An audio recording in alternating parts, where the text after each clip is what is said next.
ஏழ்மையில இருக்கிறேன், நான் ரொம்ப சிறுமைப்படுத்தப்பட்டிருக்கிறேன் அப்படின்னு நீங்க நினைக்கிறீங்களா? கர்த்தருடைய வார்த்தையை எடுங்க. கர்த்தருடைய வார்த்தை மாத்திரம் போதும்.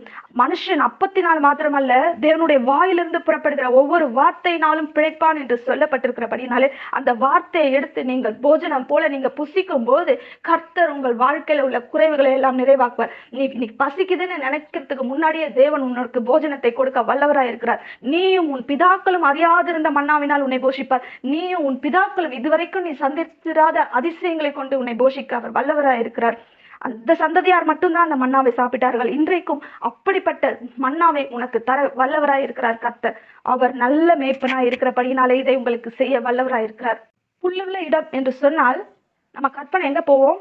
நல்ல புல்லுள்ள இடம், விளைச்சல், நல்ல செழிப்பான பச்சை பசேல்னு இருக்கிற பசுமையான இடம் நமக்கு கற்பனைக்கு வரும். அப்படி நீங்க யோசிக்க கூடாது. வெறும் பசுமையான புல்லை மட்டும் பார்த்தீங்கன்னா அது பசுமை இல்ல.